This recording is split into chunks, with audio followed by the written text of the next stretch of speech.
This is a different kind of Easter, isn't it? I've heard some people say it's not really Easter. And I think we feel like that because we have some ideas on how Easter should look.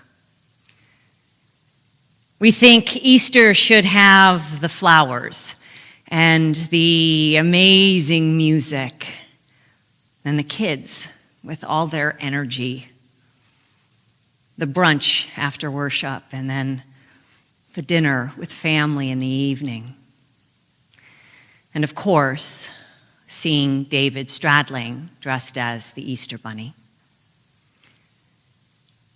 Easter has its traditions, and when they aren't there, it can be a little harder to get into the Easter spirit. Maybe Easter is a little bit like if we had Christmas and we didn't have the trees and the lights. This year, Easter feels like we don't have all the things we usually do. I wonder if next year we will tell the story of this Easter.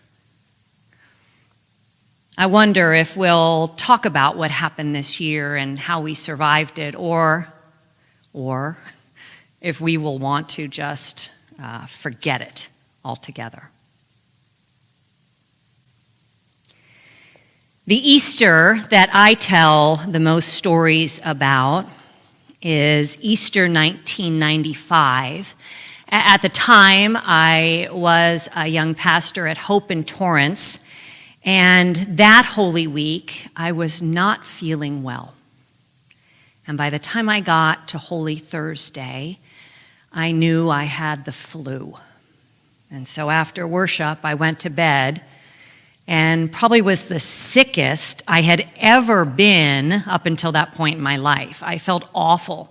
But when Easter Sunday happened, I got up that morning and I got ready because it was still Easter.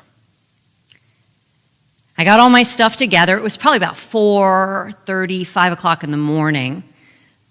And I got up and ready and went to my front door and opened it up. I was going to lead a sunrise service. We had a 7 a.m. sunrise service, kind of cheating on sunrise, but that's what we did. And I opened the front door, and when I opened the front door, it was raining. Easter sunrise service often happened outside on the patio at the church. And I looked at the rain and I thought to myself, this isn't the kind of rain we have in April that can be a little bit of misting in the morning, especially early. No, this was the kind of rain that was like a torrent, with sheets of rain that were falling. Kind of like that lyric you might know from the song, "It never rains in California, but girl, don't they warn you, it pours." That's what it was doing. It was pouring. And as I was looking at the rain, something caught my eye, 4 or 5 houses up on the other side of the street. And I leaned out to see that the coroner's van was there at that house, and that they were wheeling a body out on a gurney. I didn't know these neighbors. But in the midst of it, I took a deep breath. Between being sick and the rain and the death of a neighbor, it was heavy. But it was still Easter. And so I got in the car and I drove to the church, and we worked together to pull Easter inside. And I was really unsteady. I had a high fever. I was shaking. But I had just enough adrenaline that I was able to keep going. And so I did, because it was still Easter. And I was the pastor. And maybe most importantly was our son was being baptized at the next service. The district superintendent was coming along with family and friends to that next service. Jacob was almost a year old, and he was being baptized on Easter because he was having surgery later that week. Jacob was born with clubfoot, and so the day after he was born, he was in casts, and we had been casting him all that time, waiting for this moment where he could have his surgery. So the baptism needed to happen, and Easter needed to be. So, worship started, and I thought I was doing pretty good. I had my bottle of water, I was pacing myself, and I think I was doing pretty good right up until that moment when I wasn't anymore, and then everything went black, and I passed out, and I hit the floor. And when I woke up, my lay leader and the chair personnel and the district superintendent who had come early was all there. And then the paramedics arrived with the sirens. And they wheeled the gurney down the center aisle of the church, and they had to move all of the Easter lilies out of the way. And they tried to get me up and to put me on the gurney to take me to the hospital. But I couldn't go because it was still Easter. And I was the pastor, and my son was going to be baptized at the next service. I did make it through the next worship service. I did not pass out a second time. Jacob was baptized, and he was baptized by my district superintendent, Dick Haddon. This is a picture of Dick and Jacob.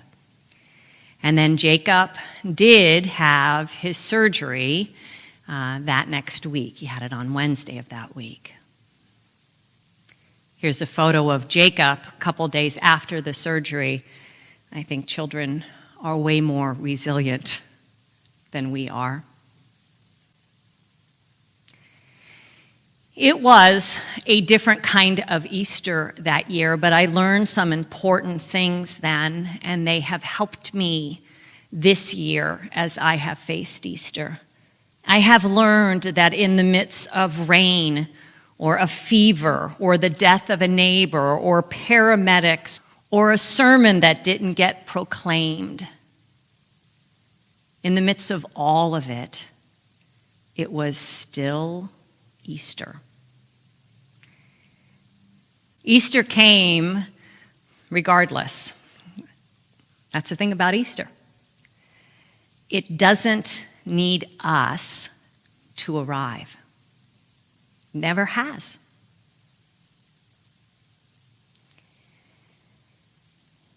This Lent, we spent some time reading the New Testament together.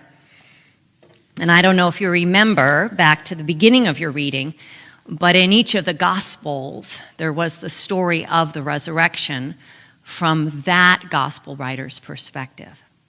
So, in Mark's account, in the original ending, so there's the original ending of Mark, and then there's an ending that came later.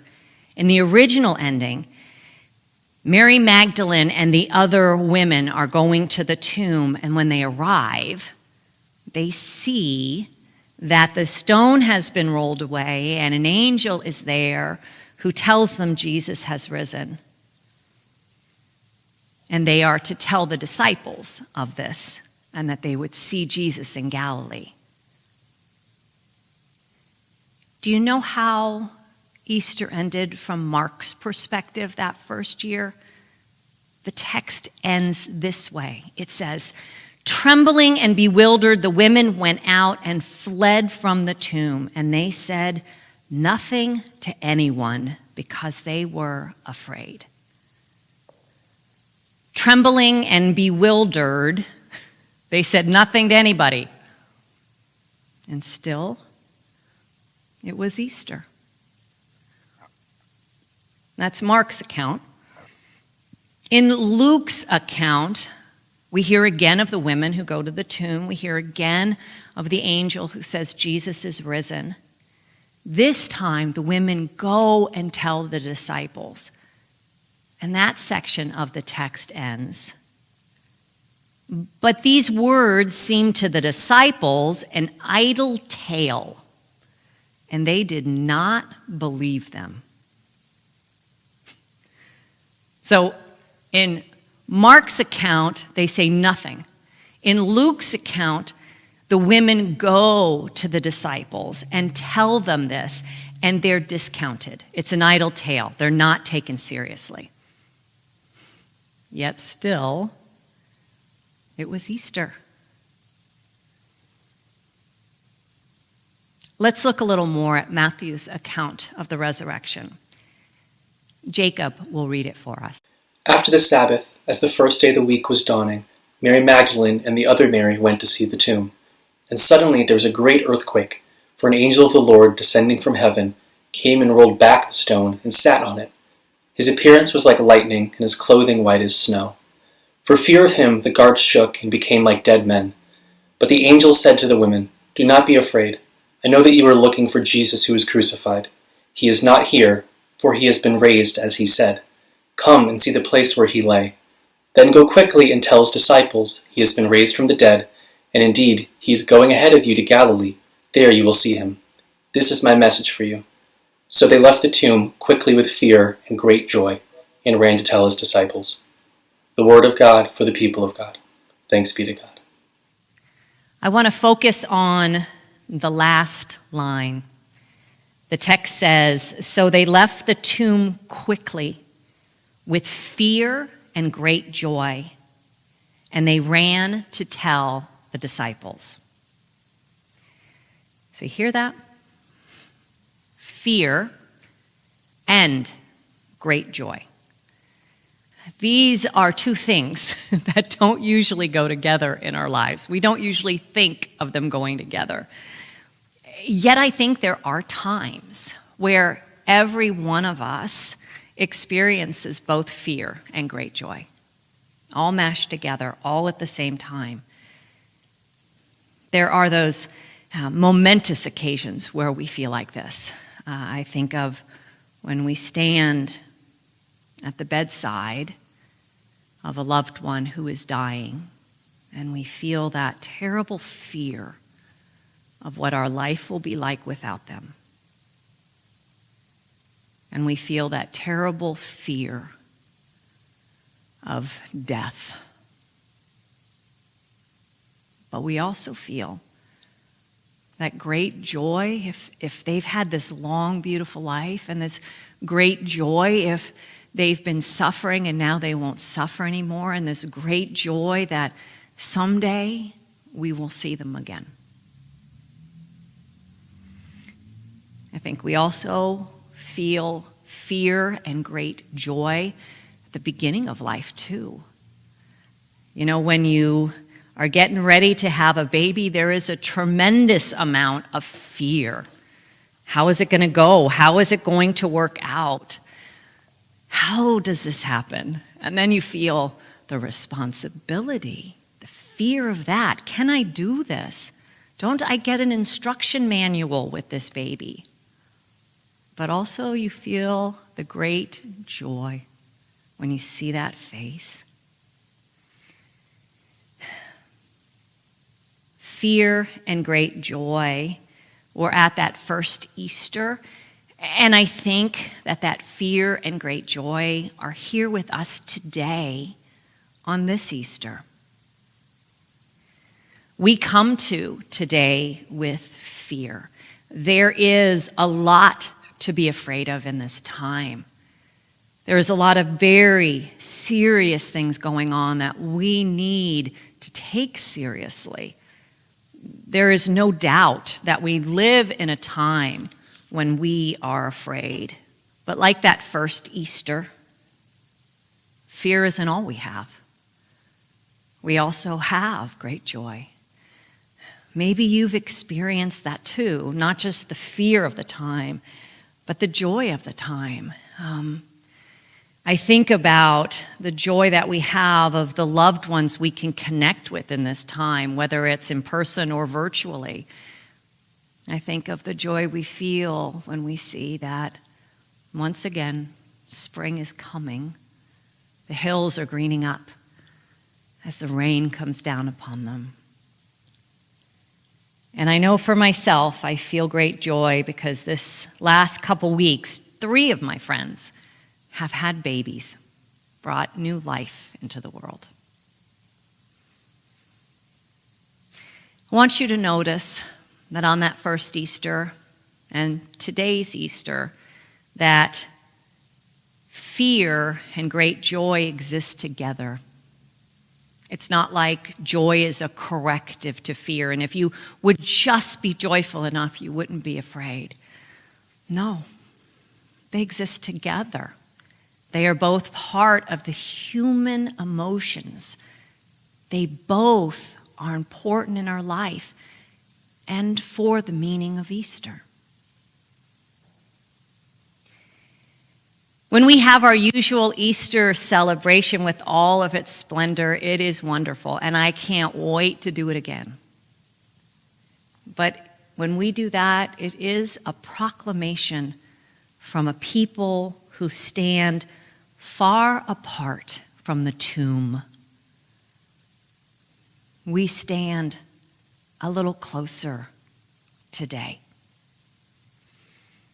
The pandemic has put us in touch with our own mortality, hasn't it? It has helped us recognize our own lack of control and our own need for a God.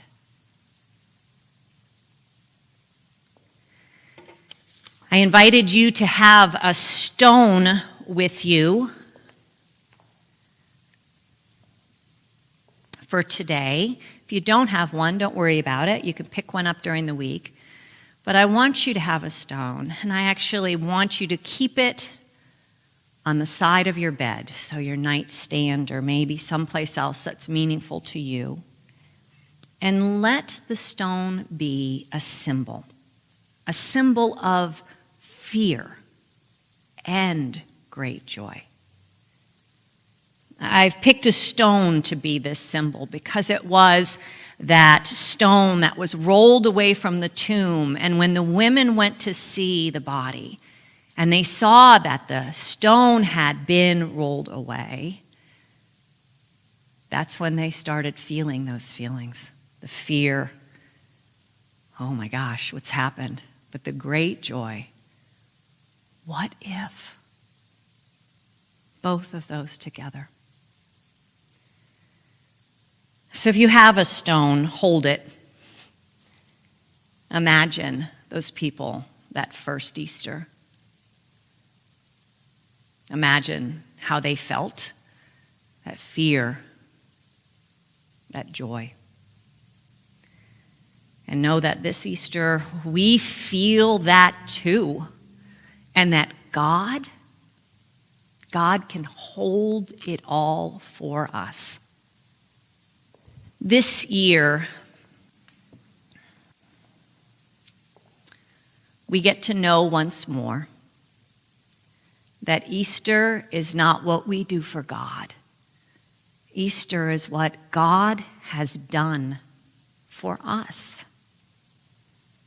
It is our reminder that Jesus, in him, death is not the end.